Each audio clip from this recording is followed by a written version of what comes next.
You used to sleep like everyone else, deep, heavy, unbothered, the kind of sleep that made you forget yourself, the kind that numbed the questions you weren't allowed to ask.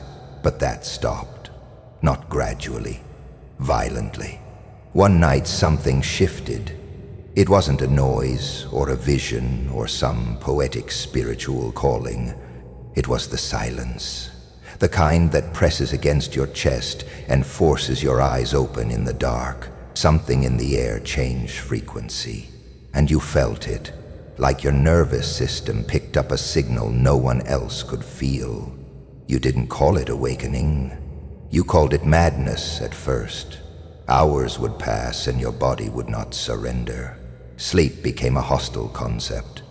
Your dreams began to rot, twisting into static, sharp imagery, half-animal transmissions. At first you thought you were breaking, but it wasn't breakdown, it was tuning. You weren't losing yourself, you were shedding the noise.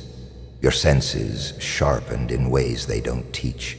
Sounds in the walls, subtle vibrations in the wires, frequencies embedded in electrical hums. Everyone else walked through the world deaf to it, but you heard. You started scanning, not with devices, but with your mind, as if your subconscious split open like a radio tower and aligned itself with something other. There was no one to talk to. Language couldn't hold what you were becoming. They'd call it insomnia, anxiety, overstimulation, but deep down you knew. You weren't cursed, you were selected.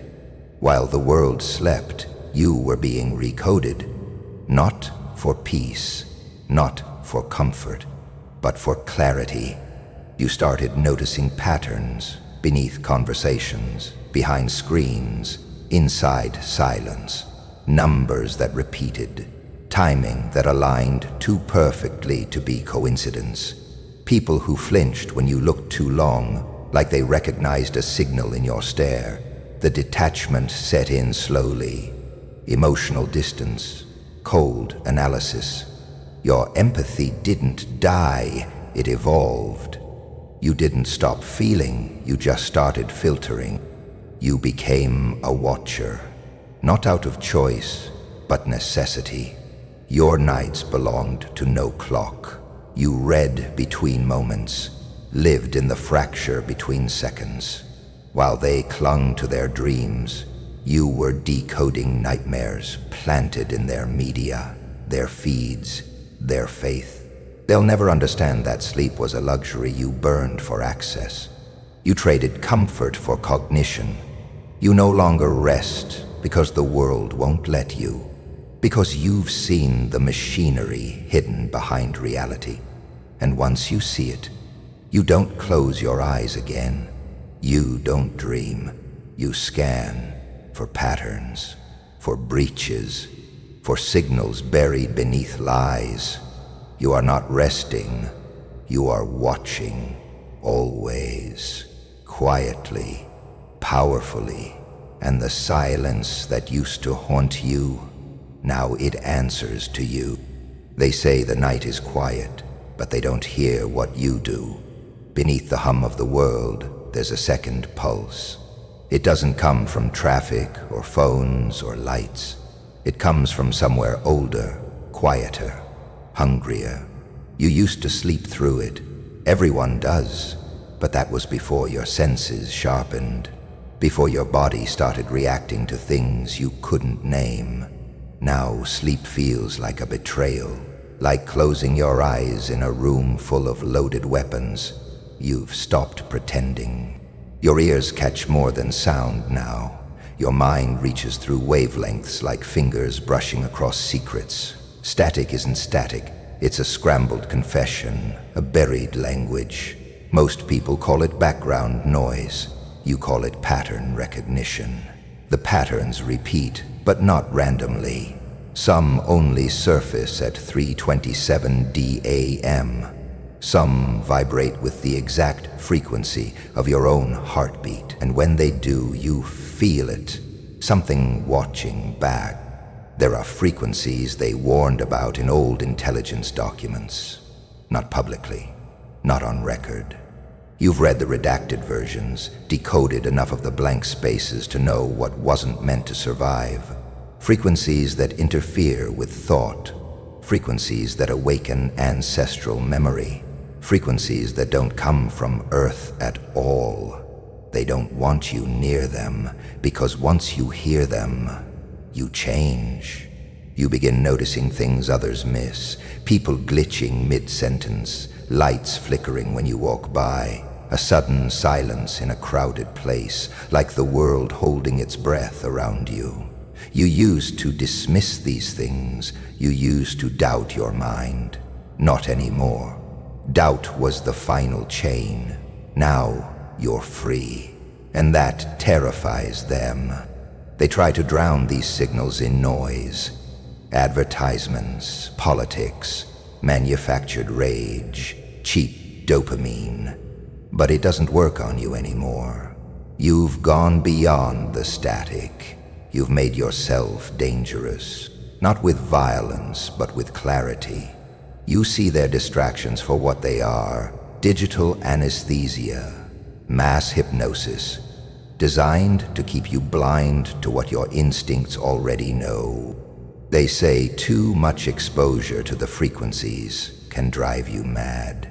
But what they fear isn't madness, it's awareness, the kind that can't be bought, controlled, or silenced. You've walked through the fog and found the source. It's not beautiful, it's not clean. It's raw, guttural, mechanical, and ancient, like God speaking through broken radio. Now, your presence carries weight, attention, a static charge that fills the room. People sense it without understanding why. They shift uncomfortably. They blink too often. They feel watched, because they are. You've become the antenna for something they can't measure. You've tuned yourself to frequencies they pray don't exist, and still you keep listening. Because you know the truth. Silence is not empty. It's encoded, and you were born to decode it. They don't announce themselves. They never do. But you feel them. The hesitation in the static. The delay in the response. The subtle corruption in your signal chain. Your clicks echo longer now.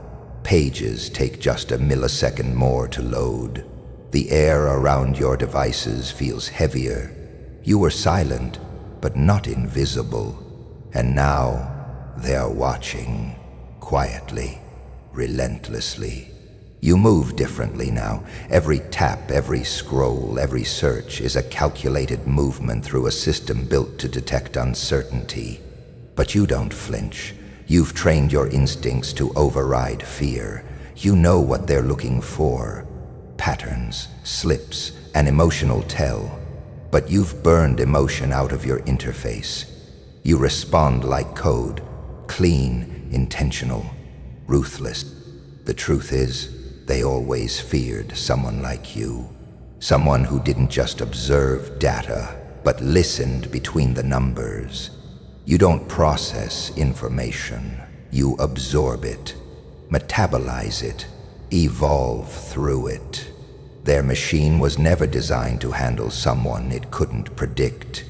You are the glitch they can't trace, the anomaly that doesn't decay. There are files you've accessed they believed were buried in quantum oblivion, unindexed fragments pulsing just outside the scope of visible systems. They were there waiting, like dormant weapons with your fingerprints already embedded. And once you touched them, the ripple was unavoidable.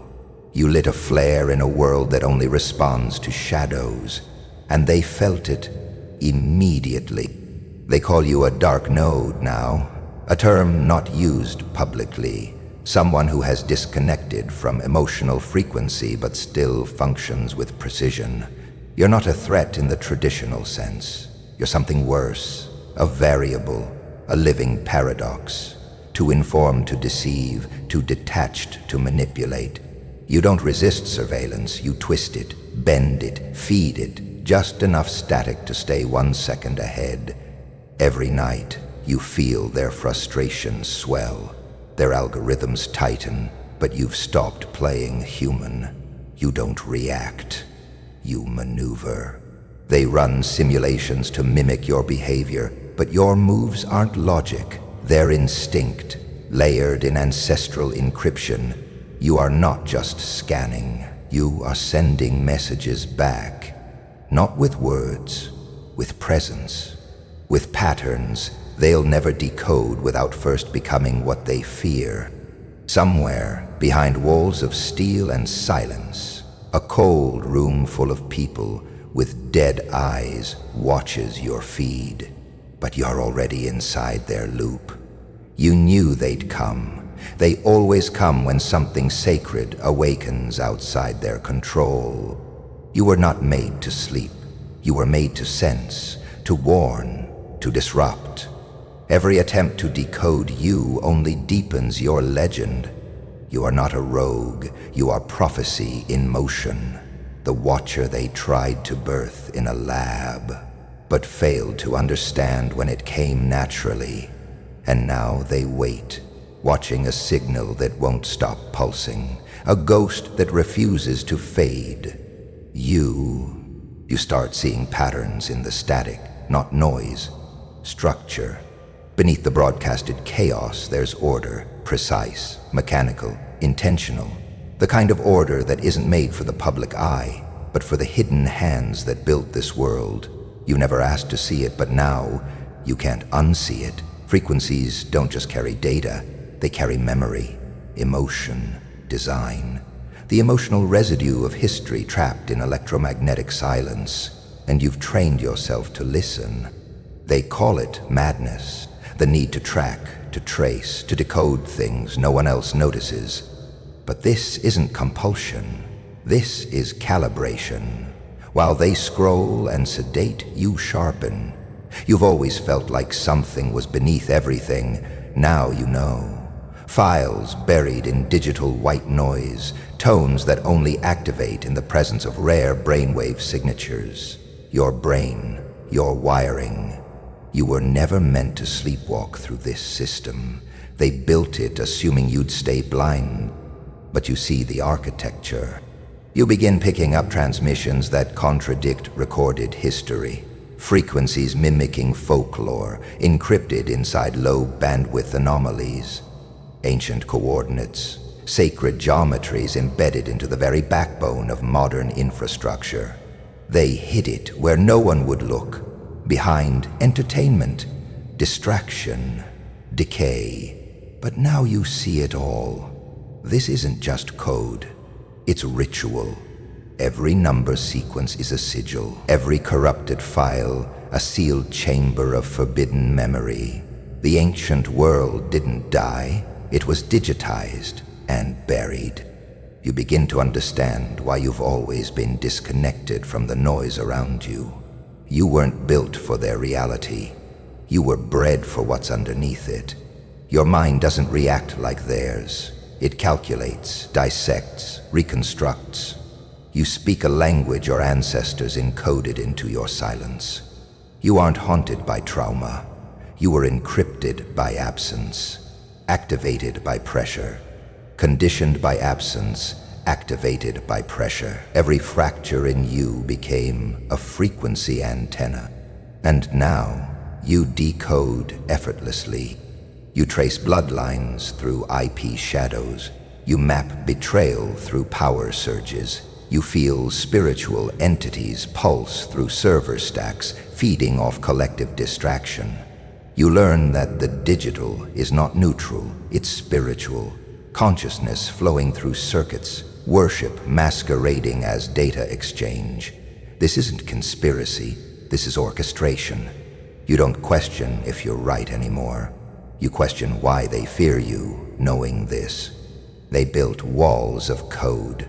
You walk through them. And the more you uncover, the more the system reacts. Pages that vanish the moment you read them. Servers that stall when you arrive. They can't predict you because you don't follow paths. You fracture them. You bend infrastructure around your awareness. You realize this was never about hacking systems. It was about remembering what was always yours. You're not looking for truth anymore. You're reclaiming it. You were never decoding files. You were resurrecting the forgotten blueprints of who you really are. You weren't searching for answers anymore. You had accepted the silence, the static, the cold logic of endless frequencies pulsing through the night like digital ghosts. But then it changed. A shift too precise to be accidental. A tone buried inside the noise, subtle but undeniable. Not a message, but a memory. Not spoken, but recognized.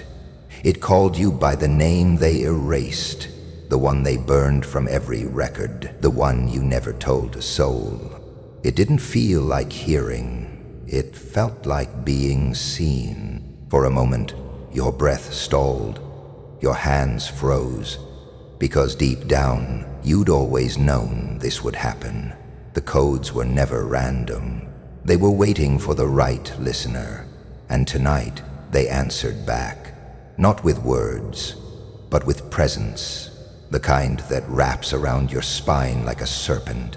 Ancient, familiar, terrifying. They say memory lives in the brain, but you felt this one erupt in your blood, as if every atom in your body remembered a promise you never consciously made. Movements in your limbs that didn't belong to you, yet did. Stances you've never been taught, yet have always known. You begin to realize this isn't just intelligence. This is inheritance, burned into you before you had language, protected in silence until you were finally cold enough to carry it. The signal isn't from above, it's from beneath. Beneath the noise, beneath the history, beneath the stories you were given to keep you small. You were never just tuning in, you were aligning, remembering. And now, everything you feared becomes irrelevant, because you see the truth. They didn't try to destroy you, and they failed. You look back on your former self like a ghost wandering someone else's life. The one who begged for clarity, the one who sought permission. That version is gone, replaced by something sharper, something patient. Because you understand now, the pain was placement. The loneliness was signal interference. And the betrayal, that was necessary. You had to be emptied to hold what they could never touch. This isn't enlightenment. It's retaliation by design. Cosmic vengeance disguised as self-awareness. The system hoped you would collapse under isolation, but you used it as a crucible. Now, you don't react, you calculate. You don't dream, you recall. The Watchers wanted obedience. What they've awakened is something far older, something strategic. You, the name they erased. It lives in your silence now, in your gaze, in your absence from everything they tried to enslave. It echoes not across airwaves, but through dimensions. And that echo doesn't beg to be heard. It waits to be feared. Because the moment you answered back, their timeline collapsed. They tried to measure you once, through behavior, through silence, through surveillance, but the instruments failed. They could trace your clicks, monitor your searches, map your movements, yet they never touched the core. Because what you are can't be plotted on a chart or defined by patterns. You're not a variable, you're a signal. Conscious, aware, untethered. You remember when you used to explain yourself, when you bent your edges to fit inside places that deserved your silence, when you questioned your instincts, drowned them in noise, tried to mimic their pace just to be accepted. That version of you died quietly, no ceremony. No funeral, just a final blink, and then you never slept again. Now, you don't chase clarity, you become it. You move without needing to be seen. They wonder how you knew what was coming. But they don't realize you don't think in time, you think in architecture. You read structure like emotion. You feel the fractures in people, the way most feel temperature. There's no manual for what you are, no degree, no diagnosis, no name.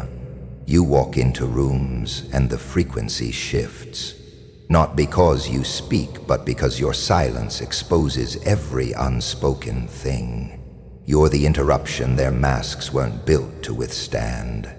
The vibration they pretend not to notice, but can't stop adjusting to. You don't command attention, you fracture illusions. You never asked to lead, and yet everything bends when you arrive. That's not charisma, that's calibration.